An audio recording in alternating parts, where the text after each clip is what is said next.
The twin red suns of Proxima 9 hung low in the dusty sky like two angry eyes watching over a dead world.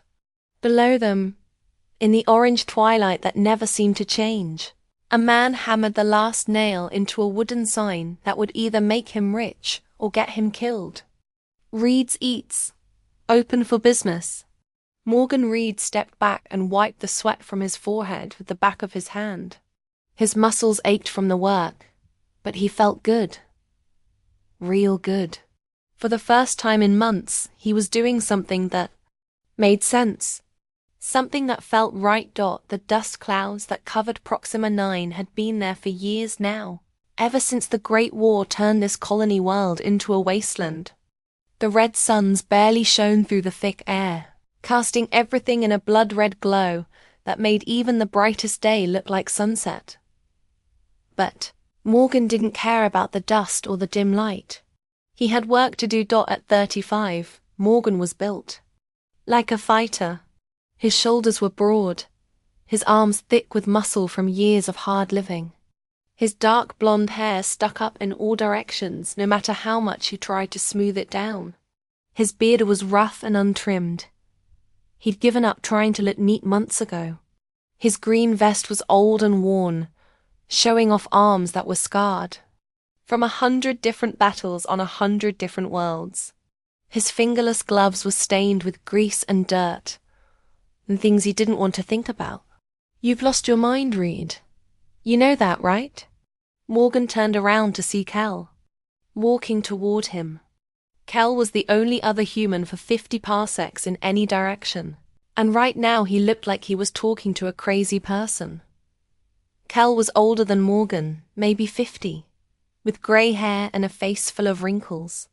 He'd been on Proxima 9 longer than anyone, and he'd seen enough to know when someone was making a big mistake. "Maybe I have," Morgan said, grinning as he adjusted the small fusion generator that powered his cooking equipment. "But crazy is hard to find these days. Might as well be the only one selling it." Kel shook his head slowly. A food stall. In the middle of nowhere, on a dead planet. He pointed down at the settlement below them. "Look at this place, Reed. These people can barely afford to keep breathing, let alone buy food." Morgan shrugged. "Everyone's got to eat, Kel. Even broke people." "These aren't people, Reed," Kel said, his voice getting serious. "They're aliens. Different bodies. Different needs. You can't just cook human food and expect them to eat it." Morgan looked down at the settlement sprawling below his hilltop. It was a mess of broken buildings and makeshift shelters, home to maybe 200 beings from a dozen different species, all of them trying to survive in a world that wanted them dead. "They're close enough to human," Morgan said. "I've been studying them. Their stomachs can handle most of what I can cook. And they're hungry, real hungry." "And how do you think they're going to pay you?" Kel asked. "Credits are worthless out here. Has been for years." Morgan's eyes got hard for a moment. "I'll figure something out. Trade. Barter. Whatever works." "Oh, they'll want to barter all right," Kel said with a snort. "Especially the females. You've seen how they look at you, haven't you? Only human male for light years around. And you're built like some hero from the old movies." Morgan turned away and started arranging his supplies on the counter. He had canned goods he'd pulled from crashed supply ships, dried proteins that tasted like cardboard, and vegetables he'd somehow managed to grow in the poisoned soil. It wasn't much, but it was something. "I'm not interested in that kind of trade," Morgan said firmly. "Sure you're not," Kel said, but he didn't sound like he believed it. "Just watch yourself, Reed. When people get desperate, they do crazy things, even the non-people." After Kel left, Morgan looked around at his little kingdom. He had a 15-foot counter made from salvaged metal, 3 cooking surfaces that still worked, and a storage area protected by a force field he'd built from old military equipment. It wasn't much, but it was his. The first business to open on Proxima 9 since the war had ended. The first customer came just as Morgan finished getting ready for the day. She was thin and blue-skinned, with 4 arms and big, tired eyes. She walked up to the counter slowly, like she wasn't sure if she was allowed to be there. "Is this ... food?" she asked in broken standard, pointing at Morgan's setup. "Yes, ma'am," Morgan said with a big smile. "What can I get for you?" The alien woman looked, surprised that he was being nice to her. I don't have credits," she said quietly. "What do you have?" Morgan asked. She reached into her pocket and pulled out a small piece of machinery, placing it carefully on the counter. "Power converter," she said. "Still works." Morgan picked it up and looked at it. It was military grade, worth way more than a meal. "This is worth a lot," he said. "More than just one meal." The woman's big eyes blinked fast. "I am very hungry." Morgan nodded. He understood. "Then you'll get more than one meal."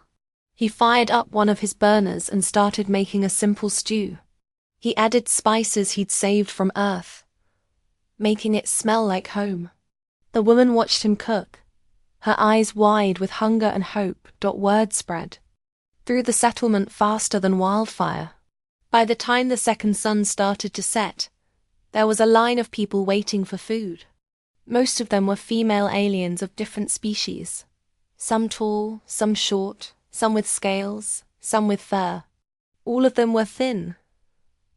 All of them were hungry. All of them carried whatever they thought might buy them a meal. Morgan worked without stopping, cooking and serving and making sure everyone got fed. Some people offered him machine parts. Others gave him information about the settlement. A few offered him things he didn't want, but he turned them down politely. As the day went on, Morgan noticed someone watching him from a distance. She stood apart from the others, not in line, just watching. Her skin was deep green like an emerald, and her hair was silver and shiny. Unlike the others, who wore practical, worn-out clothes, she wore a tight black suit that looked expensive and out of place in the dusty settlement. Their eyes met across the distance, and Morgan felt something, interest maybe, or warning. He couldn't tell which.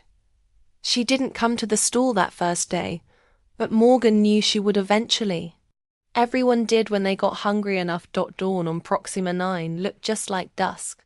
Same orange haze, same dust devils spinning across the empty land. Morgan had been awake for hours, counting his supplies and planning what to cook. His stall had been open for 3 days now, and word had spread through the settlement like a fire. The line started earlier each morning. Morgan worked steadily, trading food for whatever people could give him. Spare parts, scavenged technology, sometimes just information. He'd already learned where the power lines ran, where to find clean water, and which parts of the settlement were dangerous, all just from talking to customers. "You're becoming quite the information broker," he said to himself as he chopped what passed for vegetables on this world. They were purple tubers that tasted like a cross between potatoes and turnips. A shadow fell across his cutting board. Morgan looked up, his knife stopping in mid-chop. She stood in front of him, the green-skinned woman he'd noticed that first day. Up close, she was even more beautiful. She had high cheekbones and almond-shaped eyes with vertical pupils like a cat's. Her silver hair seemed to glow even in the dim light of Proxima 9. Her black suit was worn but clean, showing off a figure that was definitely female despite being alien. "You've been watching me," Morgan said, going back to his chopping. "Yes," she said. Her voice was like music, with an accent that made standard sound almost like singing. "You are ... unusual." Morgan smiled. "I've been called worse." "I am Syra," she said, placing both palms flat on his counter. Morgan had learned. This was a traditional greeting among her people. "Morgan Reed," he said, wiping his hands clean and returning the gesture. His large palms covered hers completely. Her skin was cool to the touch and felt like fine suede. Their hands stayed together a moment longer than necessary. Morgan felt that jolt again. Definitely interest this time. He cleared his throat. "What can I get you, Syrah?" Her eyes were deep violet against her green skin. They held his gaze. "Information. First, food second." Morgan raised an eyebrow. "Most people prefer it the other way around." "I am not most people," she said. She looked around, then leaned closer. Morgan could smell something like flowers and spice. "The V-Rex clan is planning to raid your supplies tonight. 6 warriors with sonic disruptors." Morgan's face didn't change, but his mind started racing. The V-Rex were bad news. A gang that had grown strong after the war, taking what they wanted by force. They were known for being brutal and smart. "Why tell me this?" he asked, studying her face for lies. "Because you feed people without demanding." "What others would," she said. Her eyes flickered down for a moment. "It is honorable." Morgan nodded slowly. "And what do you want in return for this warning?" "Food, of course," she said. A small smile played at the corners of her mouth. "And perhaps conversation. It has been long since I spoke with someone who did not want something from me." There was something in her voice, a loneliness beneath the confidence that Morgan recognized. He knew that feeling well. He prepared a big bowl of stew, adding extra spices and a rare protein supplement he'd been saving for a special occasion. "This is more than information is worth," Syrah said, as he placed the bowl in front of her. "Consider it an investment in future intelligence." Morgan replied with a wink. She ate with the controlled desperation of someone who'd been hungry for a long time. Morgan kept serving other customers, but found his attention drawn to her again and again. When their eyes met, neither looked away immediately. There was something between them, a recognition maybe, of 2 similar souls in this wasteland. When she finished eating, Syrah didn't leave. Instead, she moved to the side of the counter and watched him work. Sometimes she would point out something about a customer, which clan they belonged to, whether they could be trusted. As the day went on, Morgan found himself enjoying her company. More and more. She was smart and observant, with a dry sense of humor that matched his own. And yes, he was attracted to her. The realization didn't surprise him as much as he thought it might. Human or alien, some connections went deeper than biology. "You should close early today," Syrah advised as the first sun began to set. "Prepare for tonight." Morgan nodded, starting to pack up his equipment. "I have defenses," he said quietly. "Military grade. The V-Rex have military deserters among them," she countered. "Former soldiers who know how to break military equipment." "Then I could use an extra pair of eyes," Morgan said. He hesitated, then added, "If you're offering." Syrah's violet eyes held his. "I am." They worked together to secure the store. Morgan explained his defensive measures, while Syrah suggested improvements based on her knowledge of V-Rex tactics. Their hands brushed occasionally as they worked, lingering longer each time. The air between them grew charged with unspoken possibilities. As darkness fell, they retreated to Morgan's shelter, a repurposed transport pod built into the hillside behind his stall. It was small but secure, with a reinforced door and a single window overlooking the settlement below. "Not much," Morgan apologized, turning on the interior lights. "But it's home." Syrah moved through the space with fluid grace, examining his few possessions, a bed, a small table, some books, a picture of Earth. "It is more than most have," she said. "Why help me, Syrah?" Morgan asked, watching her. "Really?" She turned to face him, her silver hair catching the light. Perhaps I am tired of surviving at the expense of others. She paused. Perhaps I find you fascinating. The word hung between them, heavy with meaning. Morgan felt his pulse quicken as she stepped closer. Humans are rare here, she continued, her voice softer now. You are different from the stories I have heard. How so? Morgan's voice had grown husky. Kinder, she said. Stronger. Her hand reached up, fingers hovering near his stubbled cheek. More appealing. Morgan caught her hand gently. SYRA ... The V-Rex will not arrive for hours yet, she said, her eyes holding his. We have time. The moment between Morgan and Syra hung suspended in the dim light of the shelter, charged with possibility. Her fingers finally made contact with his stubbled cheek, tracing a line down to his jaw. Morgan's breath caught as he felt the subtle difference in her touch. Slightly cooler than human skin, but with a gentleness that spoke of hidden strength. Your species has an interesting response to danger, Syra murmured, her violet eyes studying his face. Increased heart rate, dilated pupils. That's not just danger, Morgan replied, his voice low and rough. A small smile played at the corners of her mouth. No. Before he could respond, a sharp beeping cut through the moment like a knife. Morgan's security perimeter had been breached. Damn! He growled, moving quickly to the small console embedded in the wall.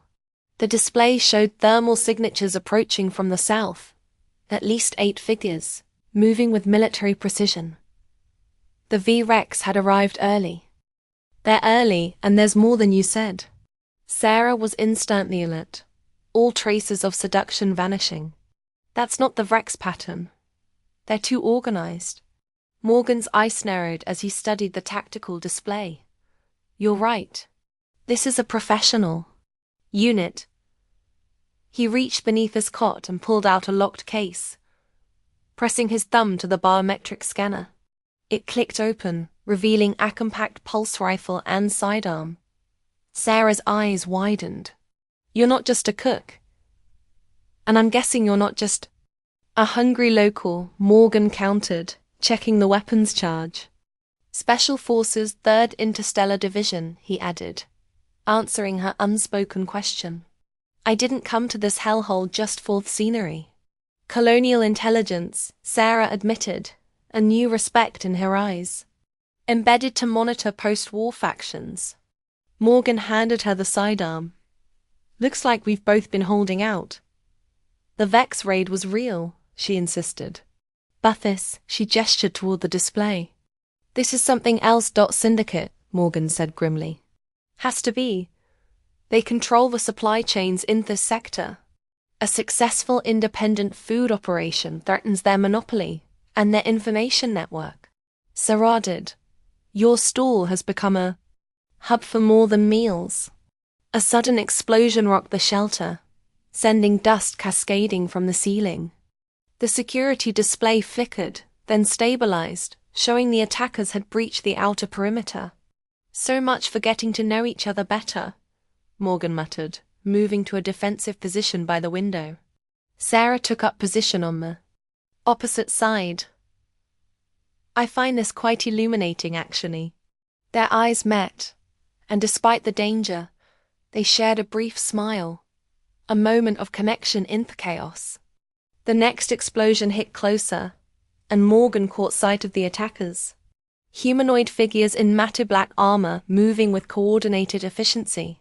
They're after the supplies, Sarah said, peering through the gloom. Let's give them something else to think about. Morgan activated a remote detonator.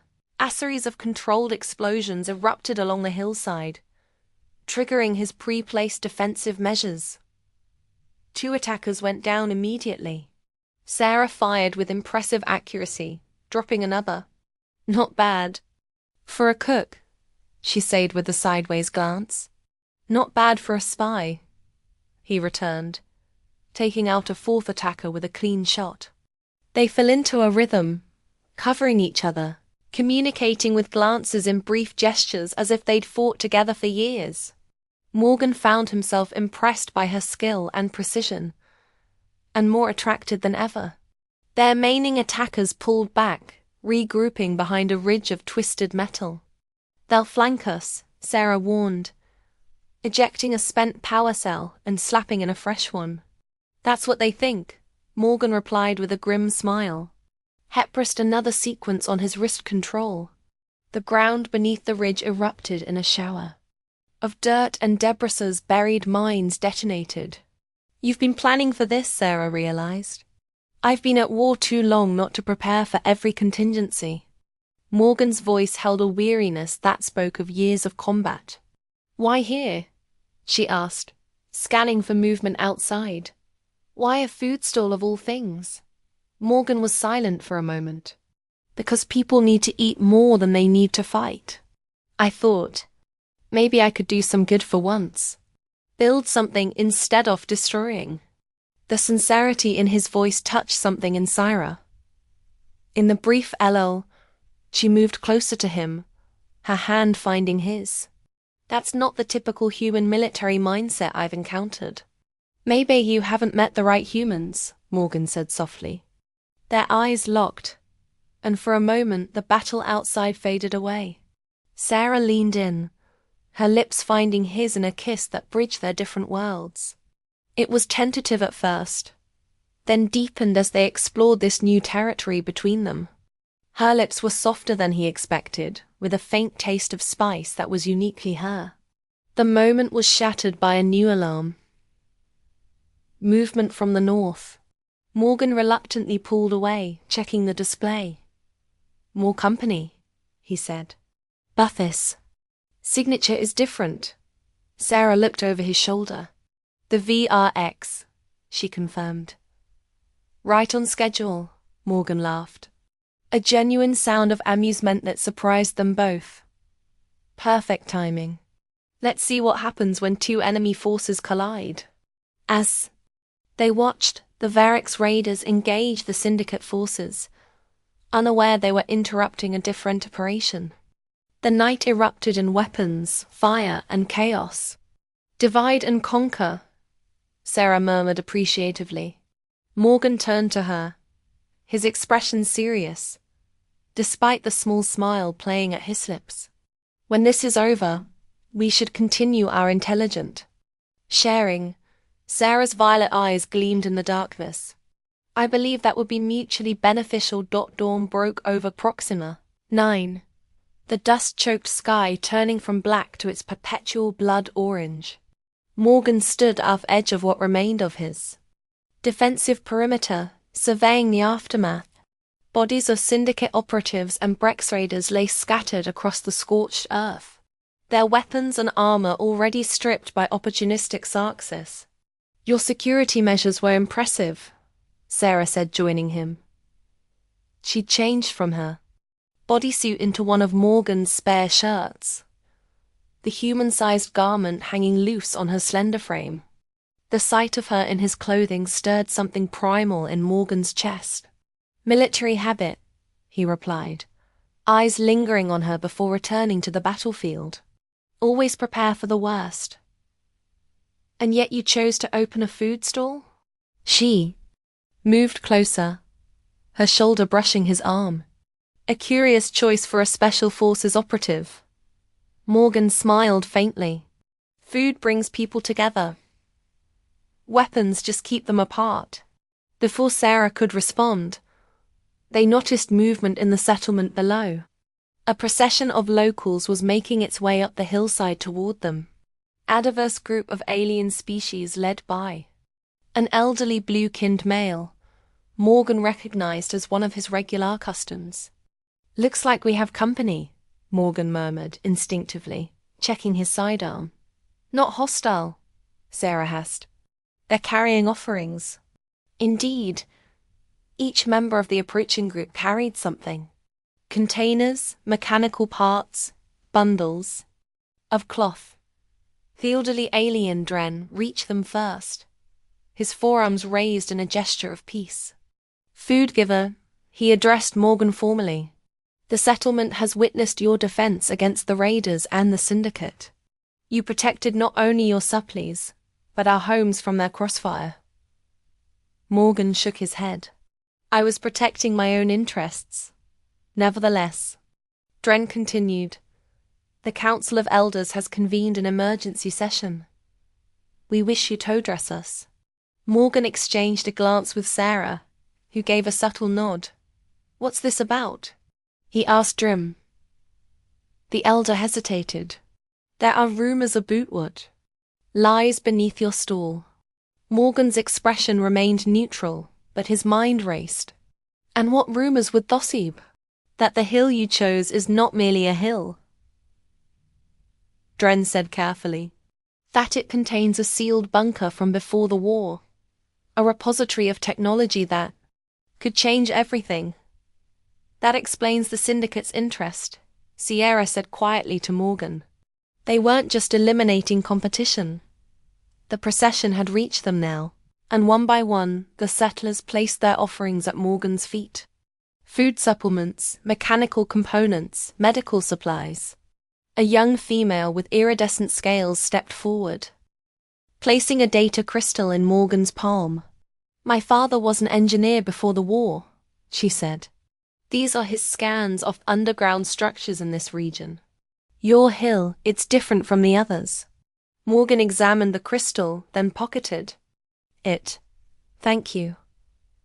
I'll look into this. As the settlers dispersed, Morgan turned to Sierra. Looks like our morning just got complicated. Back in the shelter, they reviewed the data crystal on Morgan's portable terminal. The scans revealed an extensive complex beneath the hill. Reinforced walls, power conduits, and a sealed entrance that had been buried by war debris.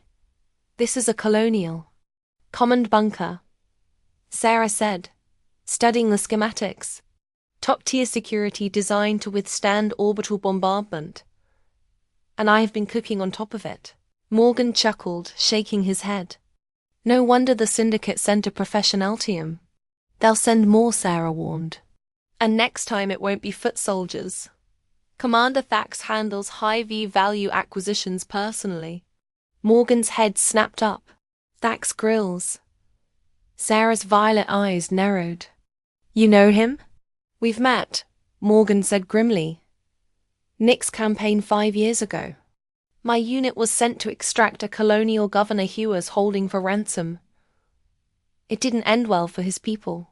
That explains his interest in more than just the bunker, Sarah said. This is personal for him. Morgan ran a hand through his Tarl's hair. Great. A vendetta in a secret bunker. Just what my food business needed. Sarah stepped closer, her hand finding his. You're not alone in this, Morgan. The simple touch sent electricity through him. Last night's interrupted kiss lingered between them. A permission fulfilled.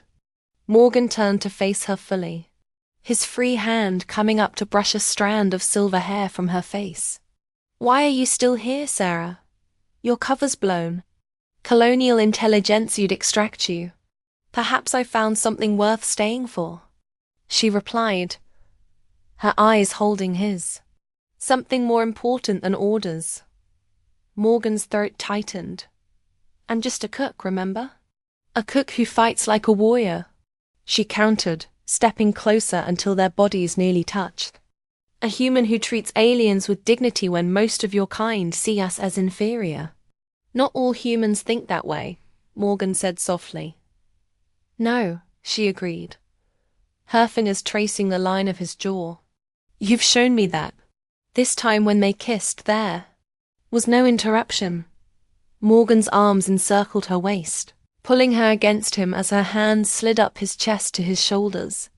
The differences in their physiology, her cooler skin, the subtle texture only heightened the sensation. Their kiss deepened. Months of isolation and loneliness dissolving in the heat between them. When they finally broke apart, both breathless, Sarah's violet eyes had darkened with desire. Your species has interesting customs, she murmured against his lips. I've got more I could show you, Morgan replied with a roguish grin. What followed was a discovery of similarities and differences, an exploration of uncharted territory for both of them. Their coming together was tender yet passionate, a bridge between worlds built on mutual respect and growing affection. Afterward, as they lay entwined on Morgan's narrow cot, Sarah traced patterns on his chest. My people have a belief, she said, softly, that when two souls find each other across the void, it is because they were meant to change the universe together. Morgan caught her hand, bringing it to his lips. I'm not sure about changing the universe. I'd settle for improving this corner of it. A ping from the console interrupted the moment. The settlement's proximity sensors had detected an approaching vessel, a sleek black ship bearing syndicate markings. Thax, Sierra said, instantly alert. Morgan nodded grimly. Round 2 begins. We need to access that bunker before Thax lands, Morgan said, pulling on his vest. The proximity sensors estimated they had less than 2 hours before the syndicate ship reached their position. Sarah nodded, slipping back into her bodysuit. The entrance is likely beneath your stall. The foundation must have been built directly over the access point. Hiding in plain sight, Morgan missed. Smart. They hurried outside to find the settlement in a flurry of activity. Word of the approaching Zindic vessel had spread, and rather than fleeing, the locals were converging on Morgan's hill. Dren stood directing efforts, his forearms gesturing emphatically as aliens of various species carried makeshift barriers and weapons. What's all the Morgan asked? Approaching the Elder defense preparations. Dren replied matter-of-factly. The Syndicate has exploited us for too long. Your stand against them has given us, what do humans call it? Backbone. Morgan exchanged a surprised glance with Sarah. I appreciate the sentiment, but Thax isn't coming with a raiding party. He's bringing a warship. Then we'd better find something in that bunker to even the odds, Sarah interjected. We need to clear the area beneath the stall. The settlers immediately set to work dismantling Morgan's counter and cooking equipment with surprising efficiency. Beneath the portable fusion generator, they discovered a metal plate embedded in the rocky ground, its surface covered with decades of dust and debris. Colonial military marking, like Morgan observed, brushing away the grime to reveal a faded insignia. This is it. That plate had no obvious opening mechanism. Morgan ran his fingers along the edge, searching for a seam or control panel. It's biometrically sealed, Sarah said, examining the markings. Keyed to Colonial Command Staff DNA, Morgan grinned. Good thing they made those Special Forces genetic modifications official. He pressed his palm against central insignia. For a moment, nothing happened. Then a soft hum emanated from beneath the plate, and it slid sideways, revealing a dark passage with stairs leading down. Sometimes it pays to be human, Morgan winked at Sarah. Show off, she replied with a smile that made his heart race. They descended into darkness, emergency lights flickering to life as they detected movement. The stairway led to Ehrenforst, door that also responded to Morgan's palm print. Beyond lay a command center frozen in time, consoles covered in dust, chairs still positioned as if their occupants had just stepped away. They evacuated in a hurry, Sarah observed, running a finger through the dust on a tactical display. Morgan moved to the central console and activated it. The system hummed to life, holographic displays flickering and stabilizing around them. Full power after all these years, he murmured. These places were built to last. Morgan, look at this. Sarah called from a side room. He joined her to find what appeared to be a laboratory. Dominating the center was a large machine with transparent chambers and control panels. Is that what I think it is? Morgan asked, eyes widening. Molecular Seca. Sierra confirmed, Her voice hushed with awe. Military-grade food replication. Technology. It can convert base organic matter into nutritionally complete meals. Morgan let out a low whistle. No wonder I felt drawn to this spot for my store. The universe has a sense of humor. This could end hunger on Proxima 9. Sarah said, turning to him with shining eyes. Your food stall really could have everything. Morgan's hand found her, squeezing gently. Our food stall? The moment was charged with possibility, not just between them, but for the entire settlement. In Sarah's violet eyes, Morgan saw a future he hadn't dared imagine since arriving on this desolate world. A warning klaxon from the command center broke the spell. They rushed back to find the tactical display showing Thax's ship entering the atmosphere ahead of schedule. He's moving faster than expected, Sarah said, studying the readout. And he's brought friends. 2 smaller craft flank the main vessel, combat shuttles designated for ground assault. Time to see what else this bunker has to offer, Morgan said grimly, accessing the defense systems. To his surprise, the bunker was better equipped than he'd hoped. Automated turrets, shield generators, and even a short-range ion cannon. Colonial Command didn't mess around, he muttered, activating the systems one by one. The settlers are still up there, Sarah reminded him. Exposed, Morgan nodded. We need to extend the shields to cover the hill. His fingers flew over the controls, reconfiguring the defense grid. And we need to get that replicator working. If we're going to make a stand, these people need to be fed. They worked quickly, Morgan on the defenses, while Sarah brought the replicator online. When they emerged from the bunker 20 minutes later, they found the hill transformed into a fortified position. The settlers had erected barricades using debris and salvaged syndicate armor, positioned according to Dren's surprisingly sound tactical judgment. Your people have been busy, Morgan remarked to the elder. We learned quickly, Dren replied, especially when properly motivated. Morgan addressed the gathered settlers who now numbered over 50. There's a food replicator in the bunker. It's operational. No one on this planet will go hungry again. A murmur of amazement trickled through the crowd. But first, Morgan continued. We need to deal with our visitors. The bunker's defenses Aryan line, but they won't be enough against Thax's forces. We need every able body on those barricades. To his surprise, there was no hesitation. The settlers, many of whom were females, who had once offered themselves in exchange for food, now stood ready to fight alongside him. Sarah stepped forward. The syndicate thinks you're weak because you've been hungry. They think you'll run or surrender. Her voice carried across the hilltop. Show them what happens when you stand with humanity against tyranny. A cheer went up, ragged but determined.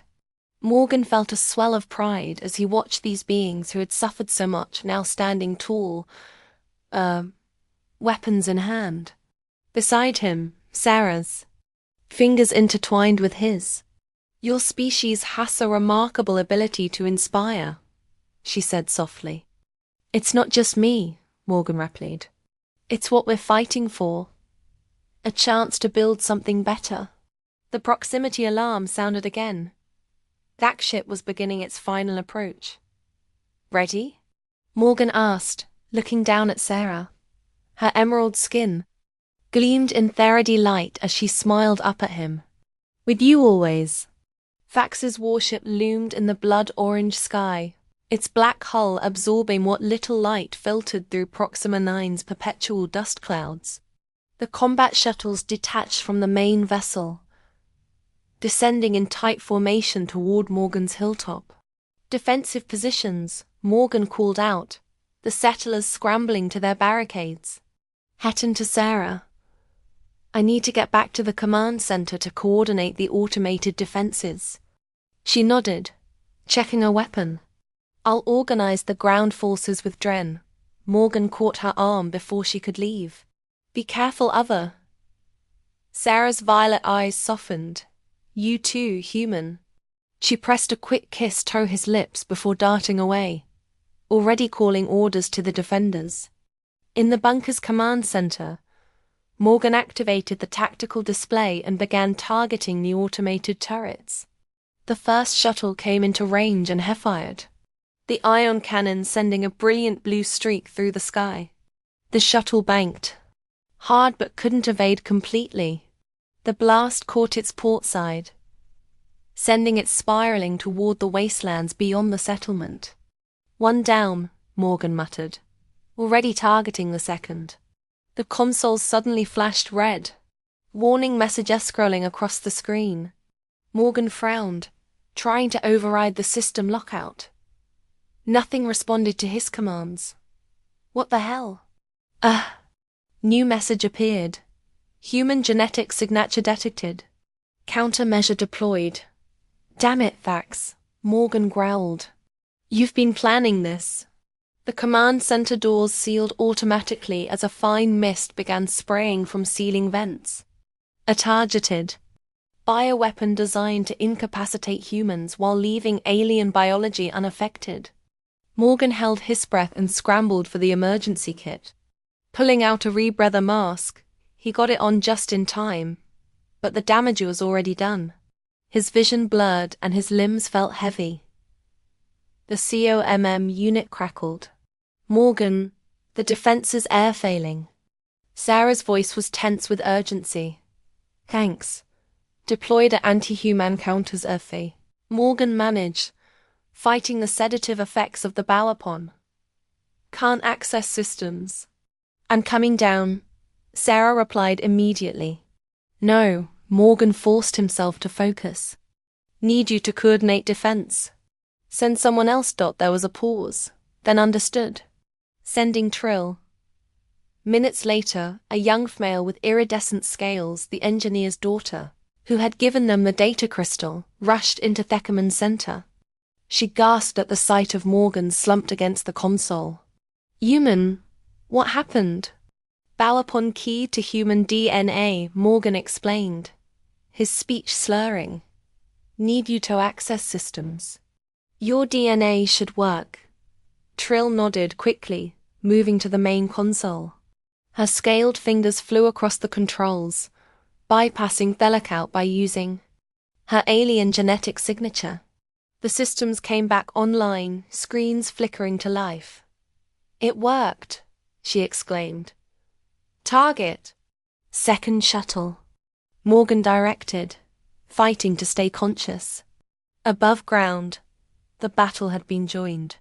Their remaining shuttle had landed, disgorging syndicate troops who now engage with the settlers in fiercer combat. Sarah moved among the defenders. Her colonial intelligence training evident in every precise shot and tactical command. The human's food has made us strong, Dren shouted as he took down a syndicate soldier with surprising strength. We are not the same starving beings they once exploited. Sarah paused, realizing there was truth in the Ellis's words. The settlers were fighting with unexpected vigor and resilience. She ducked behind a barricade and activated her calm. Trill accessed the replicator's analysis logs. Checked the nutritional composition of Morgan's cooking. In the command center, Trill pulled up the data while continuing to target the automated defenses. Her eyes widened as she read the results. The replicator says his food contains high concentrations of enhanced proteins and trace minerals. It's been strengthening everyone who ate it. The compounds are similar to military combat supplements, but more effective. Was he doing it deliberately? Sierra asked, firing over the barricade at an advancing syndicate trooper. Morgan, still fighting the effects of bioweapon, managed a weak laugh. Special forces, field nutrition, training. Didn't think anyone would notice. You've been preparing us for this all along. Sierra realized a new admiration in her voice. Just wanted people to be healthy, Morgan replied. Didn't expect a war. The tide of battle was turning. The settlers, bolstered by Morgan's nutrient-enhanced meals and their own determination, pushed back against the Syndicate forces. The automated defenses, now under Trill's control, kept Thax's warship at bay, preventing it from providing air support to its ground troops.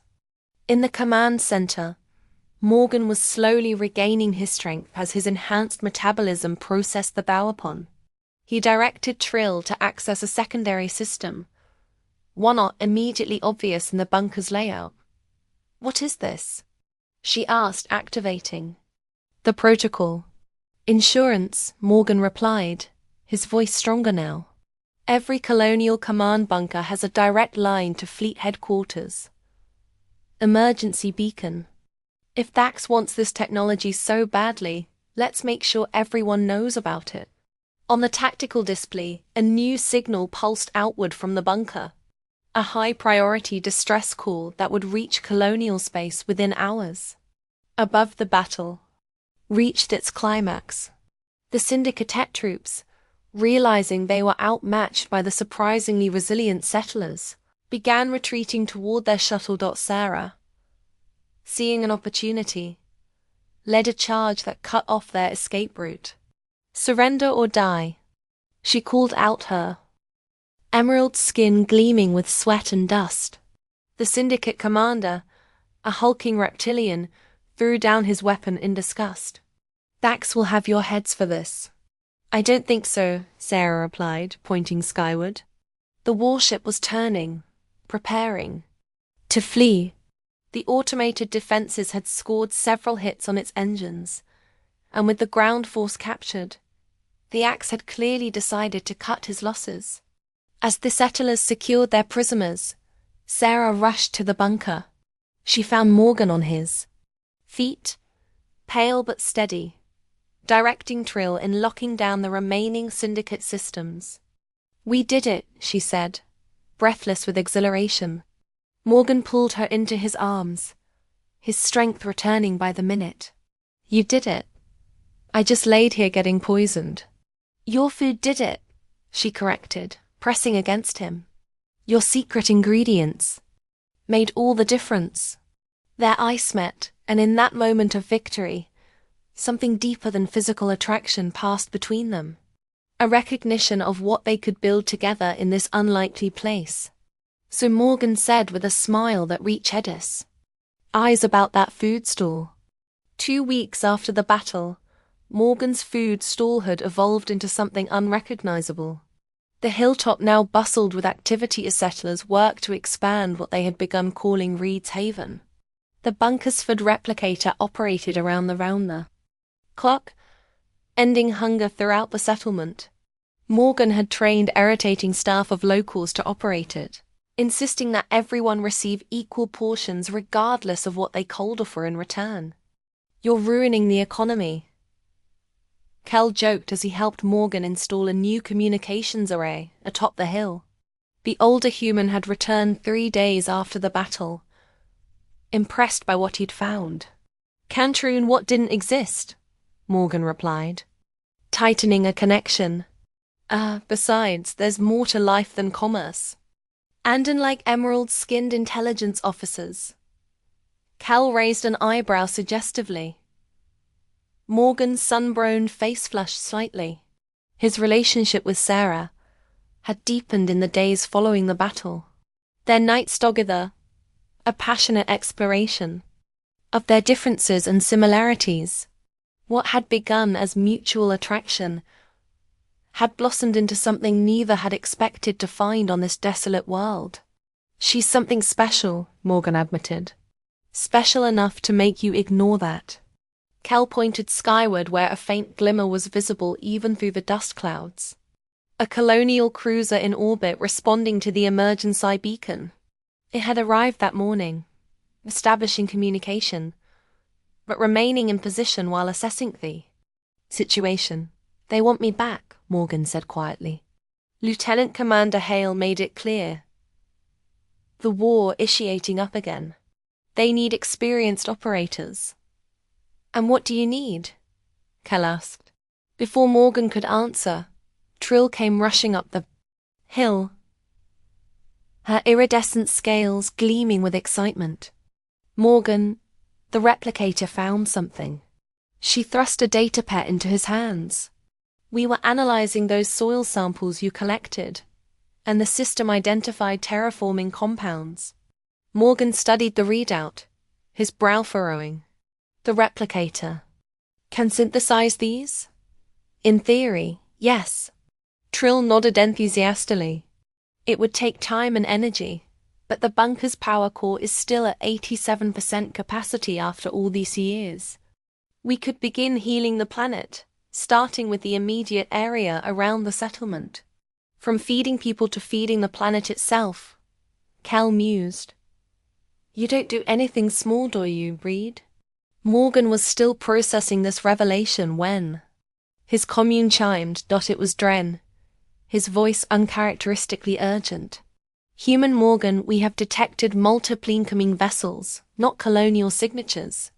Mercenaries, Morgan realized immediately. Thax must have put out a bounty. He rushed to the command center. Cal and Trill following close behind. Sarah was already there, her silver hair tied back as she studied the tactical display. She looked up as Morgan entered, her violet eyes meeting his with a mixture of concern and determination. 6 ships, various classes, she reported. All heavily armed, ETA 40 minutes. And the colonial cruiser, Morgan asked. Still in orbit. They're hailing us now. Morgan activated the CUM. The stern face of Lieutenant Commander Hale appeared on screen. A woman in her 40s with close-cropped grey hair and the hard eyes of someone who'd seen too much war. Reed, we're picking up multiple hostile signatures approaching your position. Looks like you've stirred up a hornet's nest. Syndicate reprisal, Morgan confirmed. They want the bunker technology. And you? Sarah added quietly beside him. Hale's eyes narrowed. We can extract you immediately. The technology as well. This settlement isn't defensible against that many hostiles. Morgan felt threat of the decision pressing down on him. Return to colonial service, to the life he'd known, fighting in a war that never seemed to end or stay, and defend what he'd built here with these people who had come to rely on him. With Sarah? What about the settlers? He asked Hale, not our concern, she replied, though her expression suggested she wasn't entirely comfortable with that position. Our orders are to secure colonial assets and personnel. Morgan looked around the command center, at Trill's hopeful face, at Kel's knowing expression, at Sia's quiet strength. Then he thought of the terraforming compounds, the possibility of healing this broken world. Irrespectively decline extraction, Commander, he said finally. But I could use some fire support. Hale's eyebrows. You're refusing orders, Reed. I'm requesting reassignment, Morgan countered. This bunker is a colonial asset. It needs protection. And these people, he gestured to the settlers visible through the command center window. They've earned our help. A long silence followed as Hale considered. Finally, she nodded curtly. I'll need to consult with command. In the meantime, we'll maintain position. As the communication ended, Sarah moved to Morgan's side, her cool hand finding his. You're staying, she said softly, not quite a question. I'm staying, he confirmed, turning to face her fully. This place, these people, it's become home. The emotion in her violet eyes made his heart race. She leaned up, pressing her lips to his in a kiss that conveyed everything words couldn't. Andations to make, she murmured against his mouth. Mercenaries to greet. And a planet to heal, Morgan added, thinking of the terraforming compounds. They gathered the settlement's leaders in the command center, outlining their defense strategy. The bunker's automated systems would provide their primary firepower, but everyone would need to participate. The mercenaries are coming for me and the technology, Morgan explained, but they'll have to go throughout all of us to get either. And they'll find that we're no longer the desperate, hungry beings they expect. Dren added, his forearms crossing resolutely. As the meeting concluded, Trill approached with updated scans.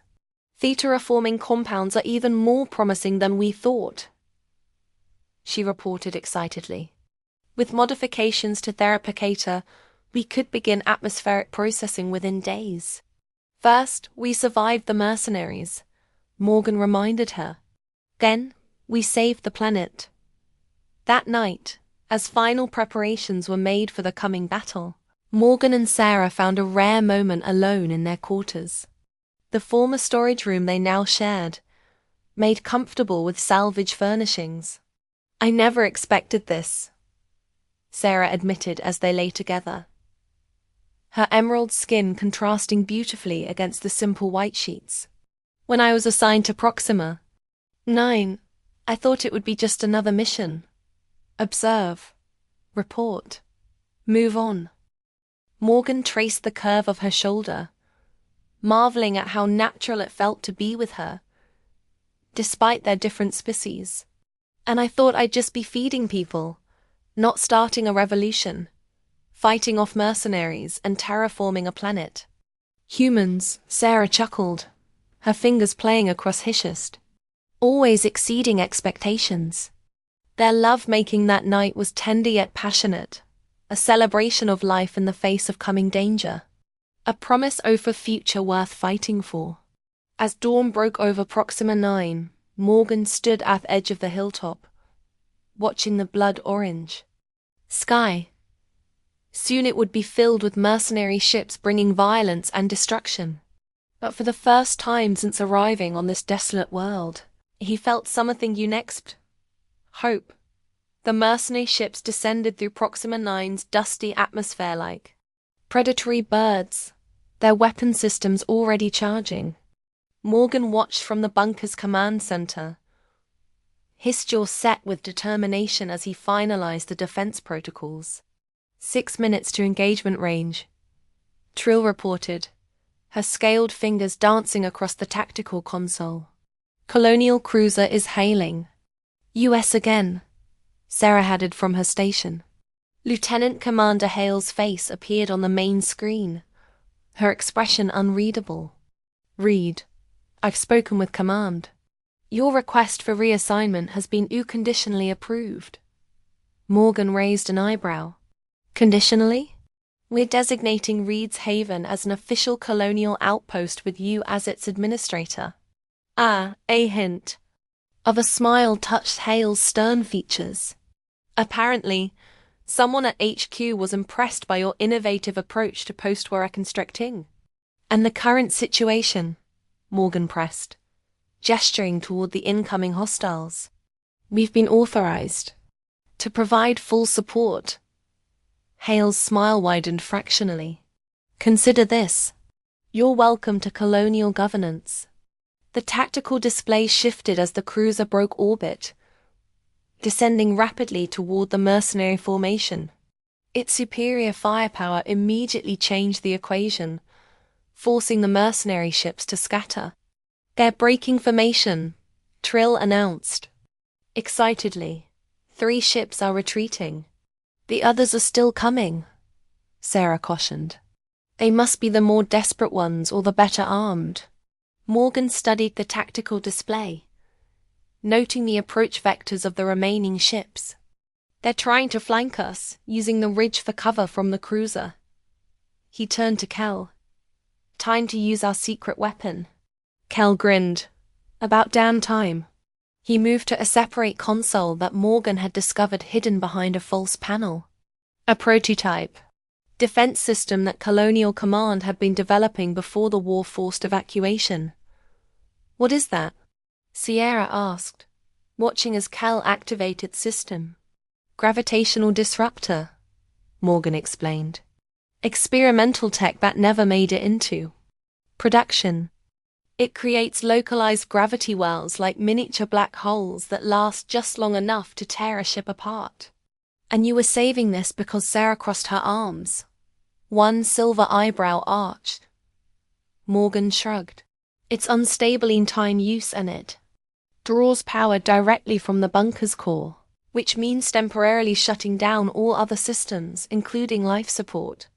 So, we'll be defenseless and unable to breathe. Dren summarized dryly. Wonderful plan for about 90 seconds, Morgan confirmed. But those ships will be scrap metal. The decision was made quickly. As the mercenary vessels approached their attack position, Morgan gave the order to evacuate all non-essential personnel from the bunker. He, Siri, and Kel would remain to manage the gravitational disruptor. Firing at 3, 2, 1. Kel initiated the sequence. The bunker went dark as all power diverted to the experimental weapon. For a moment, nothing seemed to happen. Then through the viewport, they saw it. A shimmering distortion in the air above the ridge, like heat waves, but more pronounced. The distortion expanded rapidly, engulfing the area where the mercenary ships were maneuvering. Metal screamed as the ships were caught in the artificial gravity well. One by one, they crumpled like paper toys in a giant's fist, their hulls collapsing inward before the entire mass imploded with a flash of energy. Holy Kel breathed, watching the destruction. The bunker remained dark, emergency chemical lights casting eerie shadows as they waited for systems to reboot. Morgan moved to Sarah's side, taking her hand in the dim light. 90 seconds, he reminded her as the air grew stale. At 87 seconds, the lights flickered back on. The environmental systems hummed to life, fresh air flowing through the vents. The tactical display reactivated, showing the debris field where the mercenary ships had been, and something else. "We've got movement," Trill called out, "survivors." "Ah, they're hailing us." The face that appeared on their communication screen was that of a grizzled mercenary captain, a reptilian alien with scarred scales and cybernetics instincts. "That was impressive," the mercenary growled. "Never seen anything like it." "Surrender or join the debris field," Morgan replied coolly. The mercenary captain barked a laugh. "With what ship? You tore mine to pieces?" He paused, seeming to consider his options. "I've got 30 crew with various skills. Engineers, medics, security. Fax's credits aren't worth dying for." "You're offering to switch sides?" Sarah asked skeptically. "I'm offering to serve," the captain corrected, "and maybe help build something for once instead of tearing it down. Gets tiring after a while." Morgan exchanged glances with Sir, who gave a subtle nod. "Report to the settlement perimeter for processing," Morgan instructed. "Any weapons will be confiscated. You'll be in probation, but everyone works. Everyone eats." "Sounds fair." The mercenary agreed. "Captain Dawn at your service." As the communication ended, Lieutenant Commander Hale hailed them again. "Read. Situation report. Threat neutralized." Morgan confirmed. "We've got survivors requesting asylum." Hale's eyebrows rose. "Mercenaries wanting to settle down. That's a new one. This place has a way of changing people," Morgan replied, glancing at Sarah with a smile. 6 months later, Morgan stood on Hilltop, marveling at the transformation. The terraforming compounds had worked beyond their expectations. The immediate area around Reed's Haven now boasted actual greenery. Hardy plants engineered to thrive in the recovering soil. The perpetual dust clouds had thinned enough that on good days, the true color of Vesky was visible. A deep, vibrant blue that still startled him when he glimpsed it. The settlement had expanded dramatically. Former mercenaries had proven to be skilled builders and engineers, accelerating the construction of permanent structures. Captain Dawn had become Morgan's chief of security. His knowledge of syndicate operations proving invaluable in establishing trade routes with neighboring settlements. And at the center of it all, where his humble food stall had once stood, now rose Reed's, A proper restaurant and community center combined. The replicator provided basic nutrition for everyone, but Morgan still cooked special meals by hand, using ingredients grown in the settlement's new hydroponic gardens. Admiring your handiwork, Sarah's voice came from behind him. She wrapped her arms around his waist, pressing against his back. Our handiwork, he corrected, turning to face her. The past months had changed her too. Her silver hair longer now, often braided with colorful threads gifted by grateful settlers. Her emerald skin seemed to glow with health and happiness. The colonial liaison is here, she informed him.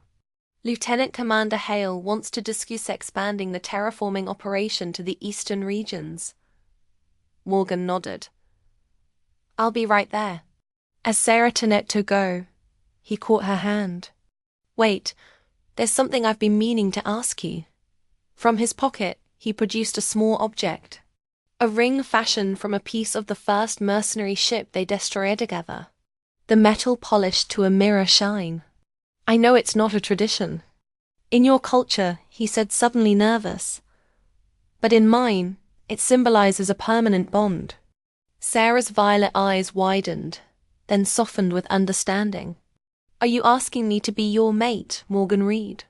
My wife, he corrected gently. Yes. Her answer came not in words, but in accents that left no doubt about her feelings. When they finally parted, both breathless, she slipped the ring onto her finger. It fits perfectly, she murmured. I had help, Morgan admitted. Trill has been measuring your fingers while you sleep. Sarah laughed, the sound like music to his ears.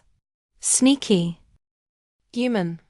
A hand in hand, they walked back toward the settlement, toward the future they were building together. As they passed Reed's, Morgan glanced at the sign above the entrance, where someone had added a subtitle that made him smile every time he saw it. Reed's after the apocalypse, his food stall has everything.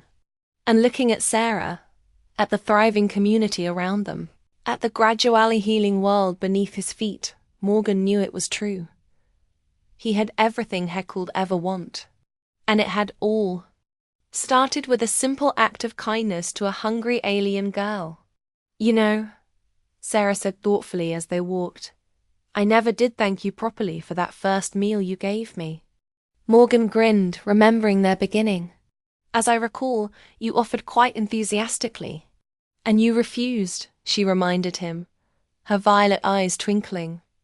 Said I didn't need to do that. Best decision I ever made, Riri, Morgan replied, pulling her close for another kiss. Around them, Reed's haven continued to grow and thrive, a testament to human compassion, alien resilience, and the universal truth that sometimes the path to saving a world begins with simply feeding a hungry stranger.